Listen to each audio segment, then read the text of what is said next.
پہاڑی زبان میں اپڈیٹ سنیے۔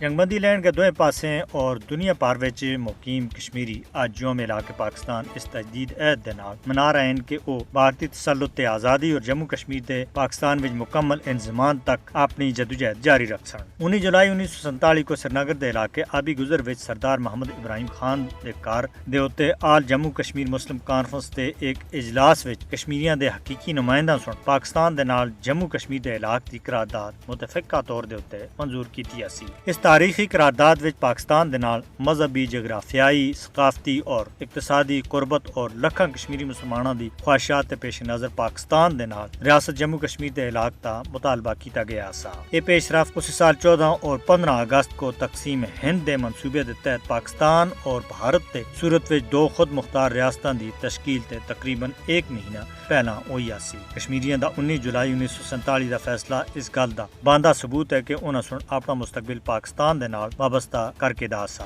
انہاں سن اپنے سیاسی، مذہبی، سماجی، ثقافتی اور معاشی حقوق تے تحفظ دے واسطے پاکستان وچ شامل ہونے دا فیصلہ کیتا کیونکہ وہ ہندوؤں دے ماتحت اپنی قسمت تے اچھی طرح واقف ہسے۔ سری نگر اور مقبوضہ کشمیر دے دویاں حصوں وچ یوم علاقے پاکستان دے پوسٹرز لائے گئے جنہاں وچ آکھیا گیا ہے کہ 19 جولائی دا دیہڑا جموں کشمیر دی تاریخ دا ایک اہم ترین دیہڑا ہے جد کشمیری عوام سن 1947 وچ اپنا مستقبل پاکستان دے نال وابستہ کر کے دا سا۔ حریت رہنماواں سن 19 جولائی دی قرارداد دی روشنی وچ جدوجہد آزادی کو اگے بڑھانے دے عزم کو دہرایا ہے۔ کشمیری ہر سال 19 جولائی کو یوم علاقے پاکستان مناندے ہیں تاکہ دنیا کو یہ پیغام دیتا جا سکے کہ کشمیر اور پاکستان ایک دوسرے کے بغیر نامکمل ہیں۔ 76 سالاں تے جاری بھارتی مظالم کشمیریاں دی پاکستان دے محبت کو کسی بھی صورت وچ ختم نہیں کر سکے۔ قائد اعظم محمد علی جناح اور سن درست آخیا سا کہ کشمیر پاکستان دی شاہراہ ہے اور مودی دے 5 اگست 2019 دے اقدامات سن ایک بار پھر دو قومی نظریے دی تصدیق کیتی ہے۔ کشمیری اس وقت تک آرام دے نال کسی بھی صورت وچ نہ آج سن جد تک بھارتی قبضے تھی آزادی اور پاکستان دے نال علاقے دا خواب پورا نہیں ہو جانا۔